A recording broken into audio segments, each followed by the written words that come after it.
শুভ সকাল বন্ধুরা, আশা করছি তোমরা সবাই ভালো আছো। আমিও খুব ভালো আছি। তো চলো এইভাবে দিনটাকে স্টার্ট করি। আজকে সকালটা এত সুন্দর মিষ্টি রোদ্দুর উঠেছে না, খুব সুন্দর লাগছে।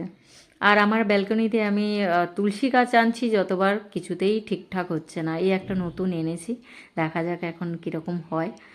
আর গাছগুলো তো ওই কয়েকদিন প্রচুর অযত্ন করছি আমি, মানে ছেলের এক্সামের জন্য খুব একটা সময় দিতে পারছি না।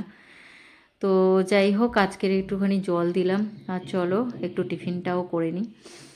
আজকে টিফিনে ছিল রুটি, আলুর তরকারি আর গুড়ের রসগোল্লা। এই গুড়ের রসগোল্লাটা মারাত্মক লাগে, মানে শীতের মরশুমে এই গুড়ের রসগোল্লা যত দিন থাকে ততদিন আনার চেষ্টা করি। তো যাই হোক, খেয়েই নিই। এই যে রান্না হচ্ছে, এটা হচ্ছে লাউ, শিম, আলু আর বড়ি, আর এটা হচ্ছে চিংড়ি।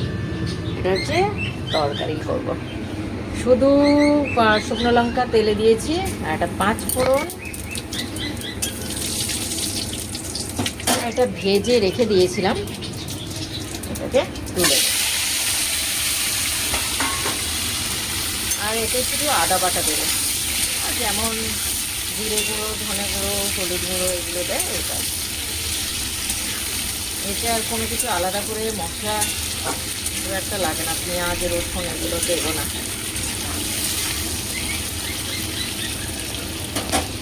চিংড়িটা ভেজে রেখে দিয়েছি।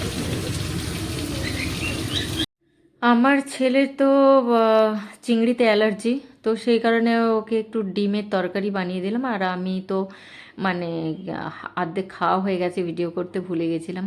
আর এই যে স্যালাড তো থাকবেই, স্যালাড না হলে খাওয়াই জমে না।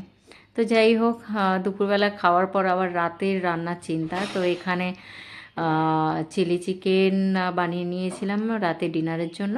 আর রুটি তো আছেই। আর চিলি চিকেনটা দেখো কত সুন্দর কালারফুল হয়েছে। তো চলো, ভিডিওটা এই পর্যন্ত। ভালো লাগলে লাইক, শেয়ার, কমেন্ট আর সাবস্ক্রাইব করতে ভুলো না, প্লিজ প্লিজ প্লিজ। তো চলো, good night, bye bye, tata.